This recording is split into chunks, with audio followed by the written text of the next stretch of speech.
Let's work together now by cleaning the air that we breathe. Welcome to AQMD On the Air. I'm your host, Leora Alpern. Each year, trade valued at more than $140 billion moves through the Port of Long Beach, supporting more than 316,000 Southern California jobs. Our guest today is the Managing Director of Environmental Affairs and Planning for the Port of Long Beach. He is one of the chief architects of the industry-leading Green Port Policy and the San Pedro Bay Port's Clean Air Action Plan, the most aggressive environmental program adopted by any seaport complex in the world. With a Green Port Policy guiding all of its efforts, the port is a catalyst for innovative programs that protect the environment. Dr. Robert Kanter, thank you for joining us. Thank you. I'm happy to be here. To begin, could you explain for our audience what are the Port of Long Beach's goals and priorities relating to improving air quality in Southern California? Well, first, I think it's just philosophical goals. First is to reduce air quality that where pollutants are put into the air from the maritime goods movement sector. So that's the sources from vessels, trains, trucks, cargo handling equipment. All those contribute to our air pollution, which is impacting our region. More specifically, we want to make sure we protect the health of our communities and our citizens. You know, they have a kind of a disproportionate impact, those that live around the ports. We're members of the community, we live there, and so we want to make this a healthier place. Our Clean Air Action Plan really laid out those goals, and we've updated that since about our recent update in 2010. We have set some specific numerical targets for reductions, and we were well on our way towards achieving those. For instance, diesel particulate, which is associated with health impacts and been listed as a carcinogen, that goal has been set at about 72%. NOx, precursor to smog, at 20%. And SOx, which comes off of the sulfur and is also a precursor of smog, is in the over 80% reduction that is targeted for 2014. And we've even looked beyond that to 2023 with setting those goals even higher, 77% reduction in diesel particulates, over 20% in NOx, and again, well over 90% for SOx. But the most important goal that's set by 2020 is an 85% reduction in health risk associated with air pollution from the maritime sector. So that's the critical one. We're aiming towards that, and we're going to achieve it. Over the past 20 years, more than 24 community health studies have linked particulate pollution to reductions in lung function, increased hospital admissions, and premature deaths. Recently, 2 epidemiological studies showed that people living in more polluted cities have an increased risk of premature death compared to those living in cleaner cities. The ports of Los Angeles and Long Beach are major economic engines in Southern California and yet are also major sources of air pollution. Could you explain for our audience a bit about your clean air plans at the ports? Well, first of all, I think those studies were a real wake-up call, I think, to everybody, including the ports.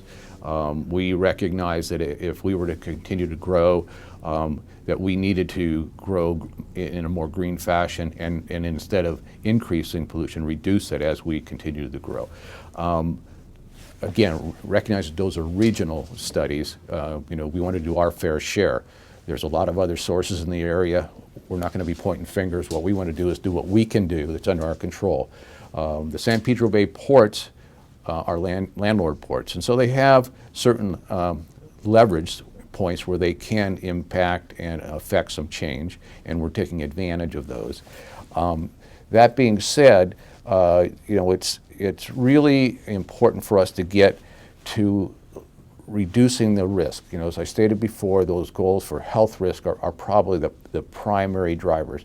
We have a piece of the pie, but that piece of the pie is represented by all these different goods movement sources. And so the technology programs that we've implemented are geared towards each one of those sources. So if you look at vessels, you look at cargo handling equipment, trucks, locomotives, each one of those we've taken a shot at in terms of strategies. And so I could go through each one of those, but I'll just touch on a few. With regard to vessels, we look at vessels in 2 ways. When they're moving, which is kind of transiting, and when they're at dock.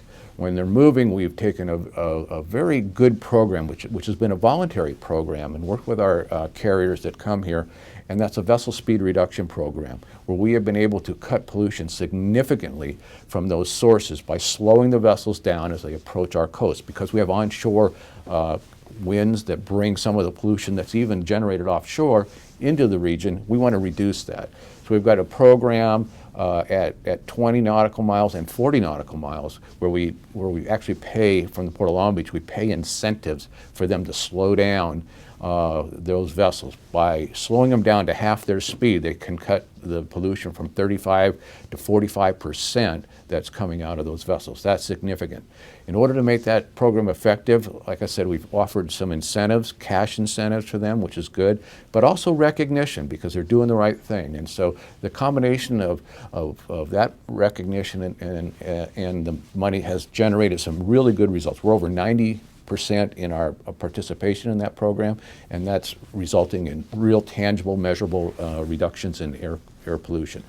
At berth, vessels would, in the past, keep their engines on, particularly their auxiliary engines, to generate electricity for shore operations.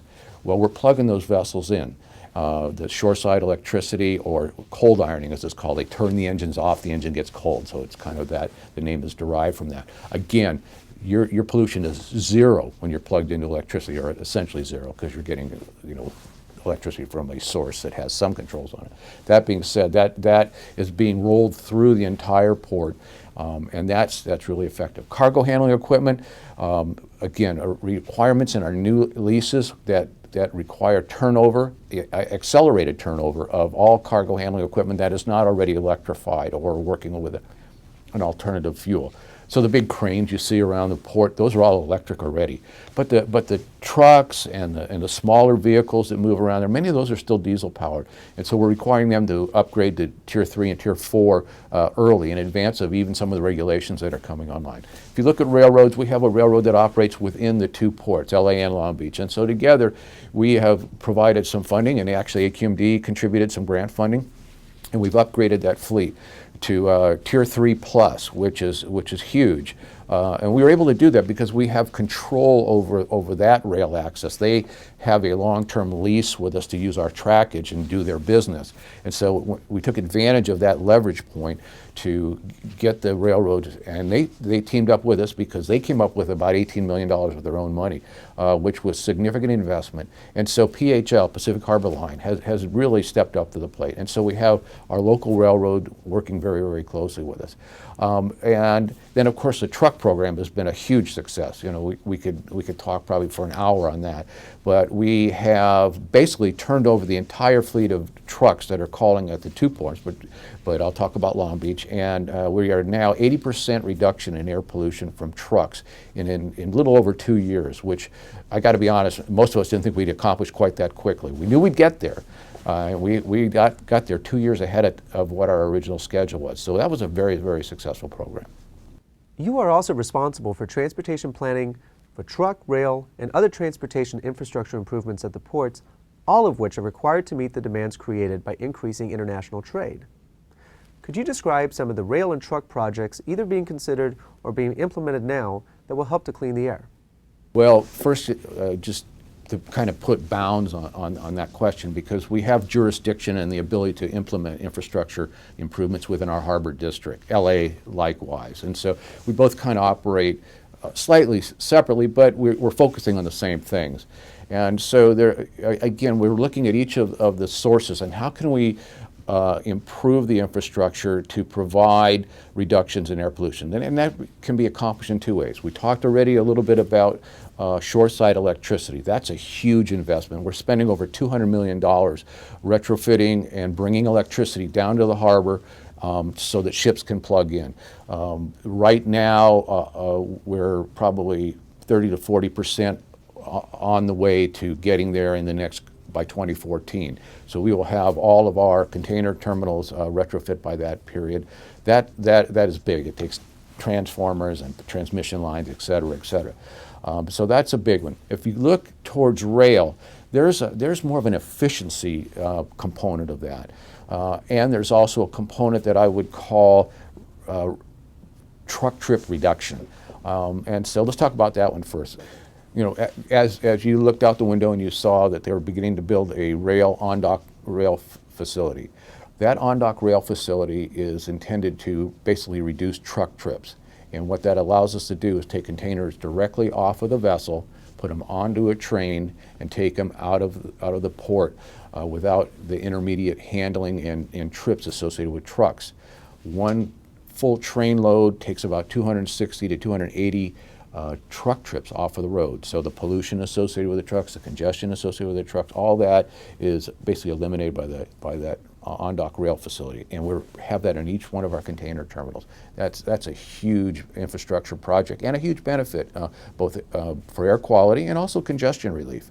The second one is a little bit harder to see. It's actually the rail improvements themselves that increase the efficiency of goods movement. There's bottlenecks. You know, this port has come together over the years with historical legacy of congestion points. And so at each of those congestion points, we are making improvements, either adding trackage, adding areas where staging can occur and organization of the boxes can occur, so that when those goods are moved, they can be moved more efficiently. And as a result, you know, you reduce idling times of locomotives, you reduce any congestion, interaction between at-grade crossings between trucks and cars on the road and rail crossings. But so by having grade separations and the like and moving those goods efficiently without stopping, taking them up the Alameda corridor, which the two ports built, again, a grade separated highway for rail, all those help improve the air quality and the efficiency of goods movement. Highways and roadways is slightly a little different, because internally you do what I just described for rail, you do that for roadways. So we improve the bottleneck areas and the congestion points within our harbor district. As you move out, it's outside of our jurisdiction, so we need to be a participating partner in that. So we are a partner in, for instance, the I-710 study, which is looking at expanding and improving the traffic flow and the roadway on the I-710 freeway, which is a major artery out of the ports for regional distribution of our goods. Remember, a good portion of the goods coming to the Southern California ports is consumed regionally. It doesn't lend itself to being put onto a train. So if you've got a local Walmart or a distribution center or your Home Depots, whatever, those goods don't get onto a train because there's not a train that goes to the back door of each of these goods. So we have to focus on how can we move those regionally more efficiently. And so we participate in these regional improvement projects, again, like the I-710, and that is really how we get involved there. We have ones that are kind of quasi-port, quasi-regional, and that would be like our Gerald Desmond Bridge. Here's a bridge that is old, so over 50 years old. It's very poor health. We're in the process of replacing that. And that building will take place over the next 5 years. And that project will, again, improve efficiency. It's a seismically unstable bridge in terms of it needs to be replaced. In this region, we have, as you know, seismic issues. So for safety and efficiency, we're expanding the size of it. Is it going to increase the amount of traffic going over it? Not really, because it's not a terminal or anything. It's basically going to accommodate it more safely and efficiently by allowing the goods to move more efficiently over there. So those type of infrastructure, and that's a big project. That's almost $1 billion. And a good portion of that money is coming from the state and federal funds, but also the Port of Long Beach is contributing over $114 million to that project. So it's important to us because about 25% of the cargo of the traffic that moves over that bridge is port related, our port and the Port of Los Angeles. 70% of it, though, is basically commuters and the general public. So for all the right reasons, that bridge needs to be replaced, and we're investing huge dollars in that. And finally, as we redevelop and improve our terminals, we're improving efficiency. We're automating where that can occur. We're electrifying where that can occur. And that's a huge step in the right direction of going to zero or near zero emission technologies within our terminal. Dr. Kanter, you've been at the port now for many years. Could you describe for us some of the major successes of the Clean Trucks program? Well, I think first and foremost is just the program itself. We've had an 80% reduction in air pollution from trucks in really a short amount of time. That's incredible. And because it's diesel pollution, that translates into a reduction in health risk.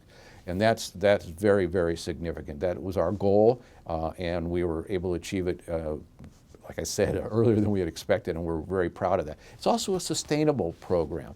We have checks and balances in place so that the O&M that's required to keep these trucks operating at peak efficiency is now in place. They have to have these things maintained properly.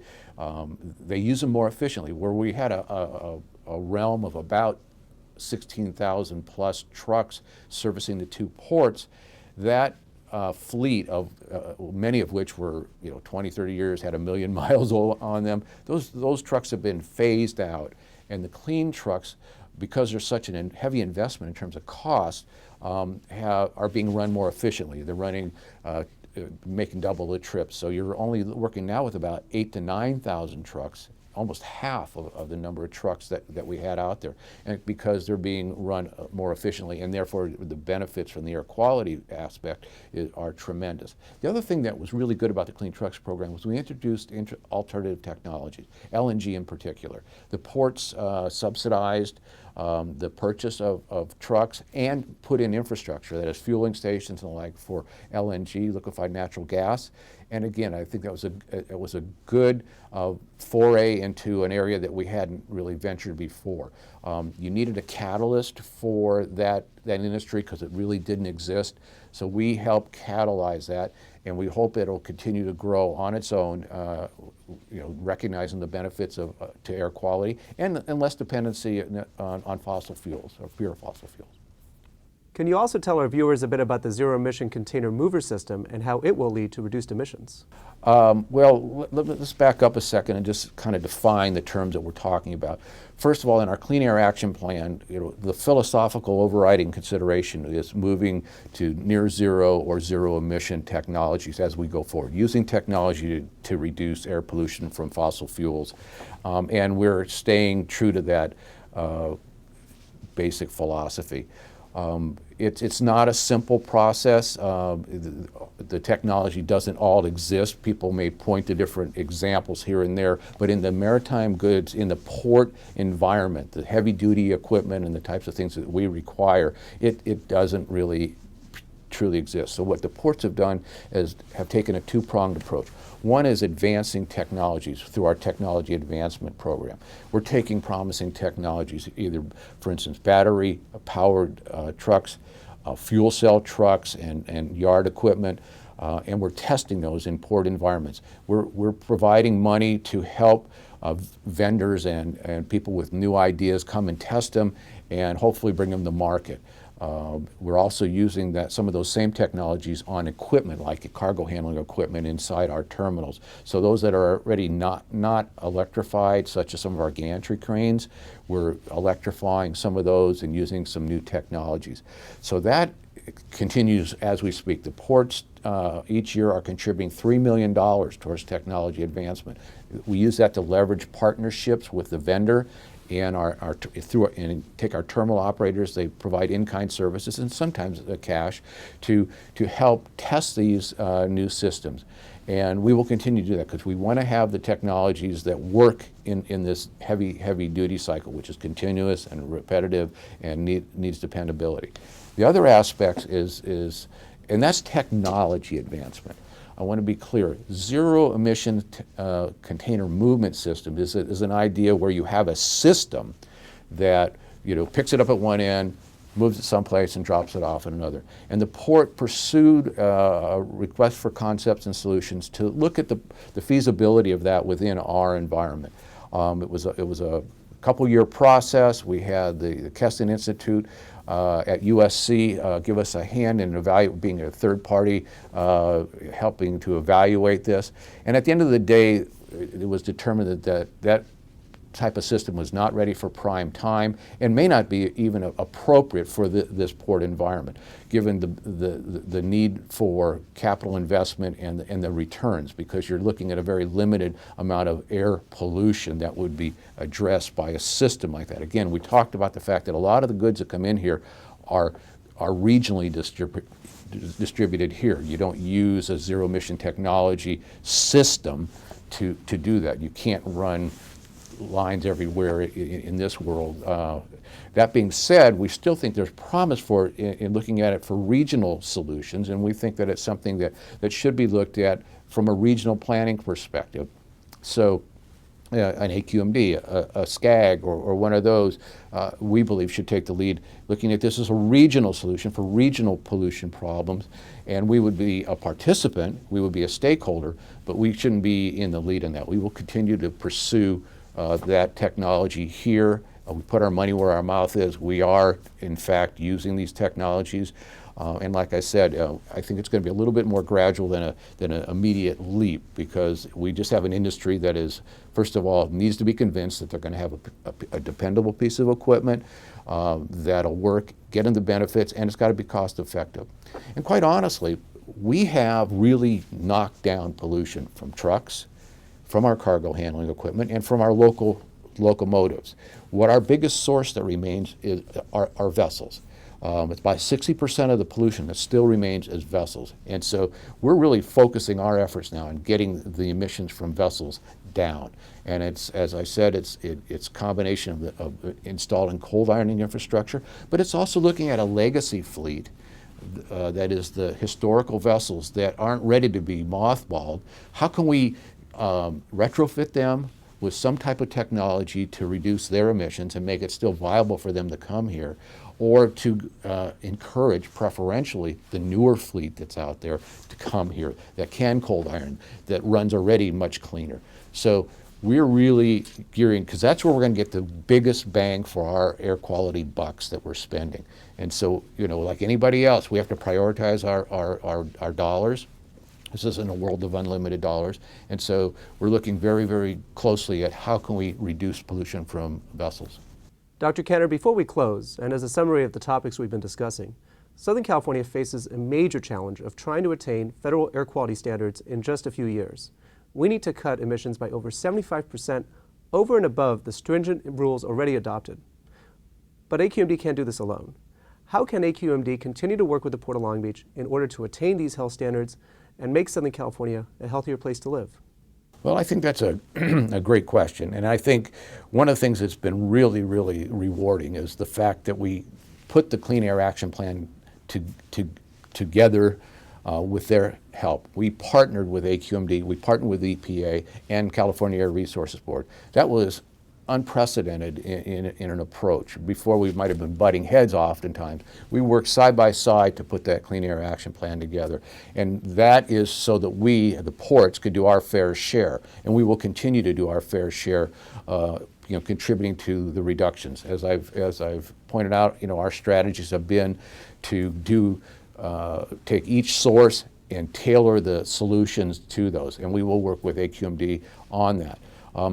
I also pointed out that I think AQMD is probably a better lead agency for looking at regional solutions. Again, you just pointed out, this is a 75% reduction for the region. That means you got to look at all the other regional challenges, and I know AQMD looks at them on a daily basis. We're just part of that piece. We will do our fair share and work with AQMD. We think, as you look at near zero or zero emission strategies, that other regional stakeholders should be brought into the mix to look at those solutions. Dr. Robert Kanter, Managing Director of Environmental Affairs and Planning at the Port of Long Beach, thank you for joining us and for your continued leadership, commitment, and passion towards cleaning the air we breathe. Well, thank you for having me. And that's our show. I'm Leora Alpern. Thank you for watching AQMD on the Air. Visit us at cleanairconnections.org to learn how you can help us clean the air that we breathe. That's where